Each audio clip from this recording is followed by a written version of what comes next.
মামা আর কাউরে পাইলে না শেষমেশ নিজের এত বড় একটা বোনকে কতবার বলবো ও আমার বোন না। তা যাই হোক, তুই নিজে একটা ছোট পোলা হয়ে আরেক থাম তুই। ওকে আমি ভালোবাসি, সেটা এখন থেকে নয়, বরং 7 বছর ধরে। এখন প্রেম টেম করবি, মেয়ে ধরবি আর ছাড়বি, তা না কি একটা। জাঙ্কুক রেগে চলে যায়। নাম জিয়ন জাঙ্কুক, বয়স 19, পড়াশোনা করে। বাবা কিম নামজুন এবং মা কিম সকজিন। অনেক রাগী বড়লোক বাবার প্রায় বিগড়ে যাওয়া সন্তানও বলা যায়। সে একটা মেয়েকে অসম্ভব ভালোবাসে ছোট থেকে, কিন্তু বলেনি। এতক্ষণ তাকে নিয়েই এই কথা বলছিল জাঙ্কুক আর তার ফ্রেন্ড ইউনো। রাতে জাঙ্কুক বাড়ি ফিরে আসে। মা, মহারানী কই? আহ জাঙ্কুক, এভাবে কেউ কথা বলে? ও তোর বড় বোন। জাঙ্কুক এবার রেগে খাবারের থালা ফেলে দিয়ে চলে যায়। জাঙ্কুক শোন। তখনই তে বাড়িতে ঢুকে। কি হয়েছে মামনি? দেখ না তে, একটু জানা ওকে খাবারটা খাইয়ে দে। আচ্ছা দাও। জিন তেকে জাঙ্কুকের খাবার দিয়ে চলে যায়। তেও খাবার নিয়ে রুমে চলে যায়। এই জাঙ্কুক শোনো। কি হয়েছে? এখানে কেন? খাবার খাওনি কেন? মন চাইনি তাই। কি হয়েছে বলো তো? এত রাতে কেন বাসায় আসছো? কোনো ভালো মেয়ে এখন বাসায় আসে? রাস্তায় কত বিপদ থাকে, কোনো আইডিয়া আছে তোমার? হ্যাঁ, টিউশনে লেট হয়ে গেছিল তাই। রাগ করো না, খেয়ে নাও। তুমি আমার কথা এরপর থেকে সব শুনবে, কথা দাও। কেন কথা দেবো তোমাকে? কেন শুনবে না তুমি? আমি তোমার স্বামীতে। আমি এই বিয়ে মানি না। কি সমস্যা মাইনে? তুমি এখনো বাচ্চা, বিয়ে মানে বোঝো তুমি? স্বামী স্ত্রীর সম্পর্ক বুঝো? কেন তুমি শিখিয়ে দিবে? কি সমস্যা? সব সময় কেন স্বামী শিখাবে? আমাদের ক্ষেত্রে বউ শিখাবে। এগুলো হয় না জাঙ্কুক, মামনি ভয়ঙ্কর কষ্ট পাবে।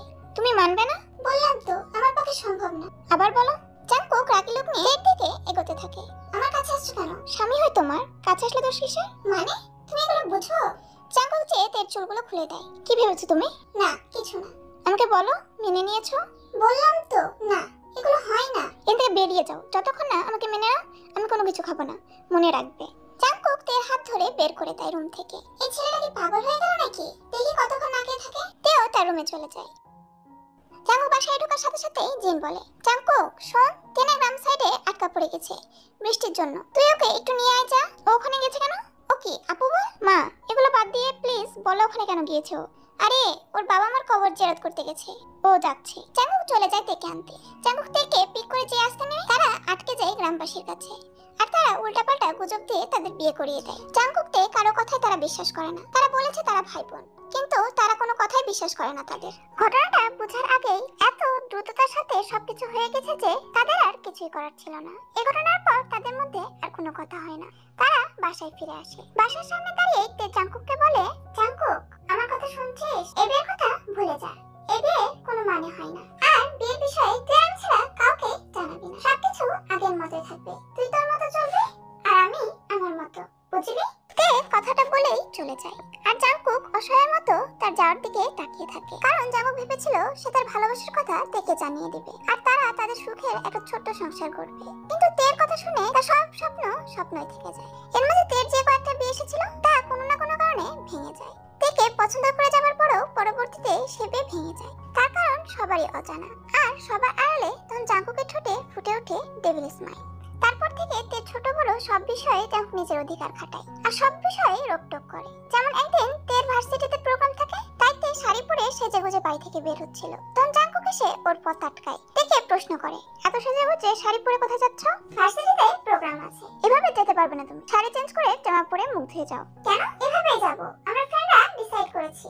না, আমি বলেছি মানে তুমি এভাবে যেতে পারবে না, চেঞ্জ করে যেতে হবে, নয়তো যেতে হবে না। জাঙ্কুক বেশি করছিস না? কয়েকদিন থেকে আমার সব বিষয়ে তুই অতিরিক্ত করছিস। হ্যাঁ করছি তো, এখন আমি যেটা বলো সেটাই করো, না তো তোমার প্রোগ্রামে যাওয়া হবে না। তে বাধ্য হয়ে রাগে রাগে চেঞ্জ করে মেকআপ ধুয়ে আসে আর জাঙ্কুকই তাকে ভার্সিটিতে রাখতে চায়। আর জাঙ্কুক ভার্সিটির বাইরে অপেক্ষা করে প্রোগ্রাম শেষ হওয়ার। তে প্রোগ্রাম শেষে বাইরে এসে দেখে জাঙ্কুক এখনো সেখানেই দাঁড়িয়ে আছে।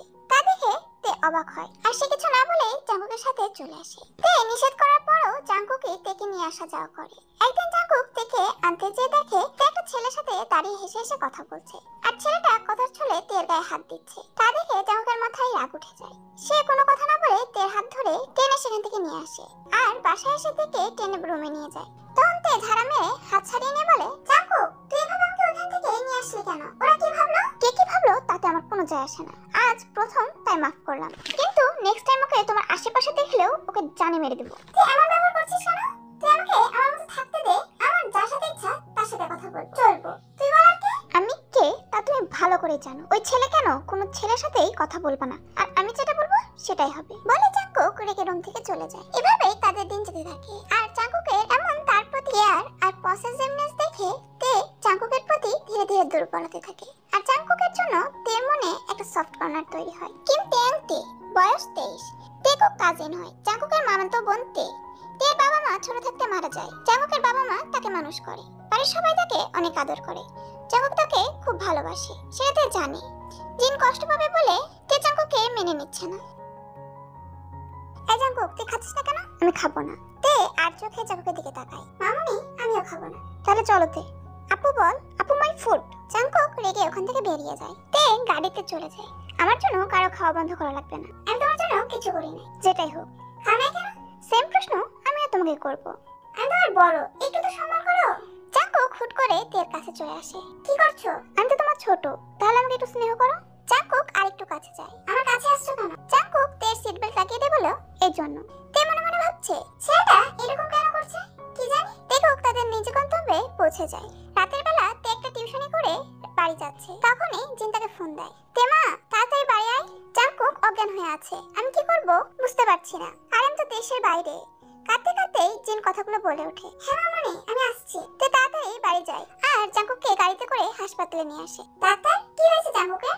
ডাক্তার জানায় জাঙ্কুক না খাওয়ার জন্য অজ্ঞান হয়ে গেছে। তে তুমি ভালো করে জাঙ্কুকের হেলথ কন্ডিশন জানো। সো তোমার জানার কথা, সে না খেয়ে থাকলে তার বিপি ফল করে। তুমি ওকে বোঝাও। ঠিক আছে ডাক্তার।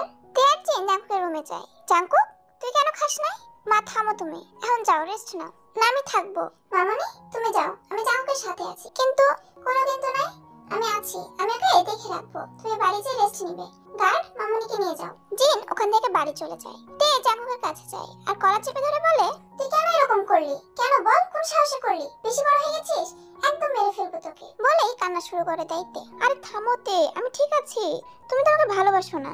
একদম কথা বলবে না তুমি। এত জেদ কেন দেখালে তুমি? আমি হঠাৎ করে তে জাঙ্কুকের বুকে অজ্ঞান হয়ে পড়ে যায়। এই তে, মজা করো না, উঠো। আমাকে কিন্তু এভাবে শাস্তি দেওয়া যাবে না, উঠো। তে তো জাঙ্কুকের বুকে নিথরভাবে শুয়ে আছে। তে, এই তে। জাঙ্কুক নিজের স্যালাইন ছুটিয়ে ফেলে আর তেকে বুকে আগলে নেয় আর ডাক্তারকে ডাকতে থাকে। জাঙ্কুকের চিৎকার চেঁচামেচিতে নার্স ডাক্তাররা চলে আসে। ডাক্তার প্লিজ দেখুন আমার তের কি হয়েছে। নার্স, ওকে আরেকটা বেডে শিফট করো ফাস্ট। না, ওকে আমার বেডে রাখুন। ডাক্তার অনেকবার মানা করলেও জাঙ্কুক তার কথা শুনে না আর তাই তেকে বাধ্য হয়ে জাঙ্কুকের বেডে রাখা হয়। জানা যায় তেও সারাদিন কিছু খায়নি। তের জ্ঞান ফিরে আসে। জাঙ্কুক ডাক্তারকে বাইরে চলে যেতে বলে। জাঙ্কুক, তোমার হাত থেকে রক্ত পড়ছে। কথা বলবি না আমার সাথে। কেন, কি হলো আবার? আমি তোমাকে নিজের থেকেও বেশি ভালোবাসি। তোমার কিছু হলে আমি মরে যাব। বলেই জাঙ্কুক কেঁদে ফেলে। তে জাঙ্কুককে তার বুকে জড়িয়ে নেয়। জাঙ্কুক তের বুকে মুখ গুজে কান্না করছে। আরে পাগল, আমি ঠিক আছি, খালি তো প্রেশারটা লো হয়ে গেছে। যেটাই হোক, আই লাভ ইউ সোনা। ওঠো, আমার শরীর ব্যথা হয়ে যাচ্ছে। আর কত কান্না করবে? আগে বলো তুমি আমাকে ভালোবাসো। বলবো না। জাঙ্কুক ধুপ করে পাশ থেকে একটা ফলের চাকুনি হাতের কাছে ধরে। আজ নাইলে হ্যাঁ অথবা না। থামো জাঙ্কুক, শোনো। ভালোবাসো আমাকে? জাঙ্কুক পাগলামি করো না। আমাকে স্বামী হিসেবে মানো, আমাকে ভালোবাসো। Okay fine, I love you too. এবার প্লিজ থামো। আমি কালকে আম্মুকে বলবো। না জাঙ্কুক, মামুনি অনেক কষ্ট পাবে। আম্মু মানবে তে, আমি তোকে বলে দিলাম। তবু এখন না। শোনো, চলো না আমরা বারান্দায় যাই। বারান্দায় হঠাৎ? চলো না। জাঙ্কুক তেকে কোলে তুলে নেয়। তুমি অসুস্থ জাঙ্কুক? আরে কিছু হবে না, চলো। তেকু বারান্দায় বসে আছে আর তে জাঙ্কুকের কাঁধে মাথা রেখে গল্প করতে থাকে। আমাদের তো এত কিছু হয়নি, তাহলে হাসপাতালে কেন? রিজার্ভে তো যাবে না, সময়ও কাটানো যায় না, তাই এই ব্যবস্থা। বেয়াদব। আরে ইতিহাসে লেখা থাকবে প্রথম প্রেমের রচিতা ঘটেছে হাসপাতালে। ঢং, একটা বাচ্চা ছেলে প্রেম করতে আসছে। আমার অনেক energy. What do you mean? আমি এখন প্রেম করতে পারবো। ও, আমি কি না কি ভাবলাম। বলে রাখা ভালো জাঙ্কুক ইন্টিমেট সম্পর্কে অতটা ভালো জানে না। জাঙ্কুক ছোট থেকেই সব সময় তের পিছনে পড়ে থাকতো। সে তার বন্ধুদের সাথেও সময় কাটাতো না সেভাবে। তার মাথায় সব সময় তের কথাই ঘুরতো। তের সাথে কিভাবে বেশি সময় কাটাবে তা নিয়ে ব্যস্ত থাকতো। আর তাই তার এসব বিষয়ে ধারণা কম। আর যেহেতু তে বুঝে, তাই সে ডাটি মাইন্ডে চলে যায়। তেকক সারাতে এভাবে অনেক গল্প করে। এভাবে বেশ কয়েকদিন চলে যায়। তেককের বিয়ের কথা কেউ জানে না। তারা এমন ভাবে মিলে যেন তারা প্রেম করে। কোনো ধরনের ফিজিক্যাল রিলেশন তাদের নাই। কিন্তু আজকে একটা ঘটনা হয়। ইউনো হঠাৎই বলে ওঠে, এই মামা শোন, এটা সেই জিনিস পাইছি, আই দেখি। আরে কি ভাই বল। ইউনো জাঙ্কুককে একটা অ্যাডাল্ট ভিডিও দেখায়। জাঙ্কুকের জন্য এটা বিষয়টা নিউ ছিল। সে হা করে পুরো বিষয়টা বোঝার চেষ্টা করছে। পুরো সময় জাংকুক ছেলেটার জায়গায় নিজেকে ভেবেছিল আর মেয়েটার জায়গায় তেকে নিয়ে কল্পনা করেছিল। জাংকুক নিজের মধ্যে অন্যরকম ফিল করে। সে আস্তে আস্তে সবটাই বুঝতে পারে। এখন তার কাছে বিষয়টা পানির মতো পরিষ্কার। সে আর কিছু না বলেই বাড়িতে চলে যায়। তে এখনো বাড়ি ফিরেনি। লিসা জিমিন তে বসে গল্প করছে। তখন জিমিন বলে ওঠে, ভাই আর বলিস না, এজ গ্যাপে বিয়ে করলাম তো কি, রাতে যে কি মজা করলাম। হাইরে নির্লজ্জ মেয়ে, নিজের বাসার ঘরের কথা আমাদের কস। তাদের বিয়ে কর, স্বর্গীয় সুখ পাবি। হ্যাঁ বুঝেছি, বিয়ে করলে হয় না। মনে হচ্ছে তুই একদম বিয়ে করে পটের বেবি হয়ে আছিস, কচু হয়ে আছিস। আমার তো চাপ নাই, বিয়ে ঠিক করা। তাহলে এই মুহূর্তে সব থেকে নিডিকাল হয়ে আছে আমাদের তে। এসব বলিস না ভাই, আফসোস লাগে। কপাল তো আমার এই একটাই। বাদ দে তো, এখন যাই। জামাই আমার সারাদিন আমাকে চাই। বুঝতেছি। আমি দোয়া করে দিলাম তে, তোর জামাই তোকে এত চাইবে যে তুই পাগল হয়ে যাবি। স্বপ্নে। আমি এখন যাই, বাই। তে বাসায় যেতে ভাবে সে তো বিবাহিত, কিন্তু কপাল তো আর তার সাথে নেই। বিবাহিত হয়েও সিঙ্গেল লাইফ লিড করতে হচ্ছে তাকে। তে একটা অ্যাডাল্ট মেয়ে, তারও কিছু কামনা বাসনা আছে। তে তার প্রাইভেট শেষ করে রাতে বাসায় ফিরে। যাবো আগে থেকেই বাসায় ছিল। তে রুমে ঢুকতেই সে অবাক হয়ে যায়, কারণ পুরো রুম অন্ধকার। জিন 4 দিনের জন্য বাইরে গেছে। বাসায় তেকুক ছাড়া কেউ নেই। ভার্সিটিতে জিমিনেসের কথা শোনার পর থেকেই তের মন খারাপ ছিল, সাথে ভিতরে কামনার আগুন জ্বলছিল। আর জাংকুক তো পুরো কন্ট্রোললেস। রুমে কিছু মোমবাতি থাকলেও পুরো রুমই অন্ধকার। জাংকুক, জাংকুক কোথায় তুমি? এদিকে আসো শোনা। তে না বুঝে আন্দাজে জাংকুকে হালকা ছায়া বুঝে তার সামনে যায়। তে জাংকুকের কাছে যেতে জাংকুক থেকে নিজের কোলে বসিয়ে নেয়। কি করছো জাংকুক? তে একটু নড়ে। নড়ো না জান, গরম হয়ে যাচ্ছে তো। তে এখন খেয়াল করে জাংকুক আজ অন্যরকম ভাবে কথা বলছে। তার বিহেভিয়ারে অনেক চেঞ্জ। জাংকুক, তুমি ঠিক আছো? আমাকে মুখ ফুটে বলতে পারতে যে তুমি আমাকে চাও অনেক গভীর ভাবে। আমি না করতাম না। তুমি এগুলো কোথা থেকে জেনেছো? ওটা জেনে লাভ নাই, আসো তোমাকে একটু আদর করি। তুমি এখনো ছোট, পারবে না। তোমার তো সাহস কম না নিজের স্বামীর উপর আঙ্গুল তোলো? সত্যিই তো বললাম। জাংকুক তের ঠোঁটে আঙ্গুল দিয়ে চুপ করিয়ে বলে, তোমার একটু মজা দিছো না? জাংকুক শুধু প্যান্ট পরে আছে। তুমি এত হট হয়ে আছো কেন? তে জাংকুককে অন্যভাবে ফিল করতে পারছে। সবে তো শুরু, আগে আগে দেখো কি হয়। তুমি এত রোমান্টিক, জানতাম না তো। জাংকুক আর কিছু না বলেই তের ঠোঁটে ঠোঁট বসিয়ে দেয়। জাংকুক আর তে একে অপরের প্রতি পুরো পাগল হয়ে যাচ্ছে। জাংকুক তের ঠোঁটে মনে হচ্ছে কামড়ে খেয়ে ফেলবে, আর তেও ব্যাপারটা এনজয় করছে। জাংকুক থেমে যায়। জাংকুক এবার তের ঠোঁট ছেড়ে ঘাড়ে মুখ ডুবিয়ে দেয়। তেও সমান তালে জাংকুককে কিস করে যাচ্ছে। জাংকুক তেকে হটভাবে টাচ করতে থাকে। তে সারা শরীরে জাংকুকের হাতের বিচরণ চলছে। ঠোঁট আর হাতের স্পর্শে তে যেন কাবু হয়ে আসছে। স্পর্শ গভীর থেকে গভীর হতে থাকে। আস্তে আস্তে জাংকুক তের গভীর থেকে গভীরে প্রবেশ করতে থাকে। তে জাংকুকের বুকে মাথা রেখে শুয়ে আছে। জাংকুক, ফ্রেশ হবো। দরকার নেই, তুমি শোও, আমি আসছি। ফ্রিজ থেকে কিছু খাবার নিজে খেয়ে তের জন্য কিছু খাবার নিয়ে রুমে আসে। তে খাবারগুলো খেয়ে নেয়। এখনো সে আনড্রেস, ব্ল্যাঙ্কেট জড়িয়ে বসে আছে। জাংকুক তের দিকে নেশাক্ত দৃষ্টিতে তাকিয়ে আছে। তে খাবার শেষ করে জাংকুকের দিকে তাকায়। এভাবে তাকিয়ে আছো কেন? আমার দিকে ঠিকভাবে তাকিয়ে দেখো, তাহলে উত্তর পেয়ে যাবে। তে জাংকুকের দিকে ঠিক করে তাকিয়ে বলে ওঠে, না জাংকুক, এখন আর না, এইমাত্র খেলাম। খাওয়ালাম কেন? শক্তি হয়েছে না? এই জন্য খাওয়ালে? আসো না শোনা, একটু করে। যেমন চাই করো। জাংকুককে আর কে আটকায়? তেকে চুমুতে চুমুতে আবারও ভরিয়ে দিতে লাগলো। তারা আবারও একে অপরের মাঝে হারিয়ে যেতে থাকলো। এভাবে 4 দিনের একদিনও জাংকুক থেকে ছাড়ে না। প্রত্যেক সময় সুযোগ পেলে তের সাথে ঘনিষ্ঠ হয়।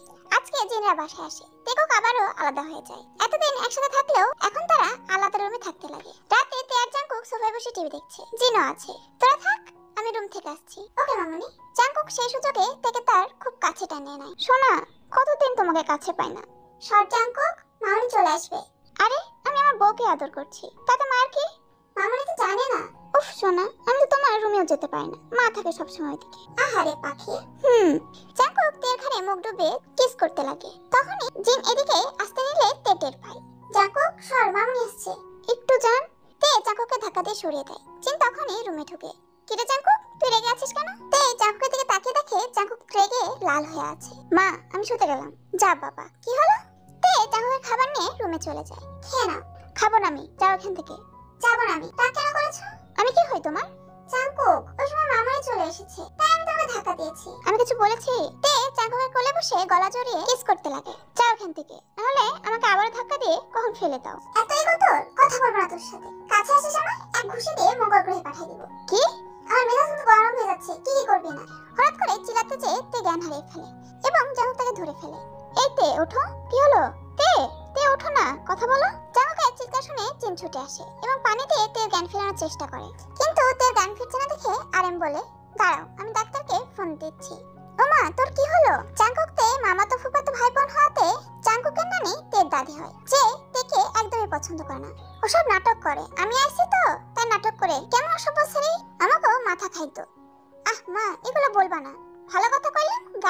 যাস না। কিছুক্ষণ পরেই ডাক্তার আসে। ডাক্তার সবার উদ্দেশ্যে বলে ওঠে, ওনার স্বামীকে? কেন, কি হয়েছে? ওনার স্বামীকে লাগবে, ও তো অবিবাহিত। ফিয়ান্সে বা বিএফ কিছু আছে? ছাই ছাই, কি কোন এগুলা? কিতা করছে যে এগুলা যে? But she is pregnant. What? Doctor আরো কিছু বলেই সেখান থেকে চলে যায়। তের দাদি ইয়েজি ছি করে ওঠে। সবাই স্তব্ধ হয়ে আছে। তের জ্ঞান ফিরল। ইয়েজি সমানে তেকে বুকে যাচ্ছে। তখনই তে জিজ্ঞেস করে ওঠে, কি হয়েছে আমার? ইয়েজি এসে তের গালে চড় মারে। আমার ছেলেটারে তো খাইছিস, এখন মেয়ের সংসারটাও খাবে? কি হয়েছে কি সেটা বলো। তুই প্রেগন্যান্ট। কি? বলেই তে কাঁদতে থাকে। এই সন্তানের বাপকে? একটা হলে না কইবে। নানু, তখন তুই কি বলে যাচ্ছ? একটা অবৈধ বাচ্চার সম্পর্কে কি আশা করিস তুই? এ পাপ আনছো করতে? আমার বাচ্চা কোনো পাপ না। তো কি, কার সাথে এগুলো করেছিস তুই? কে করেছে এই কাজ? তে কাঁদতে দৃষ্টিতে জাঙ্কুকের দিকে তাকায়। আমাদের সন্তান কোনো পাপ না, আমাদের সন্তান অবৈধ না, ও আমার রক্ত, আমাদের ভালোবাসার চিহ্ন। বলে তে পেটের কাছে মুখ লুকিয়ে কেঁদে ফেলে জাঙ্কু। জাঙ্কু কাঁদতে কান্না করছে। যতই ভালো পাওয়া হোক, বাচ্চারা তো অবৈধ। জাঙ্কু তের পেট থেকে মাথা উঠায়। সে পুরো লাল রঙের হয়ে আছে। আমাদের বিয়ে হয়েছে, একটা কথা কইলেই হয়েছে, আমাদের বিয়ের সার্টিফিকেট। বলে জাঙ্কু একটা ছবি দেখায়। সেখানে তাদের সেদিনের বিয়ের সার্টিফিকেটের ছবি তোলা। আমাদের জানাতে পারতি।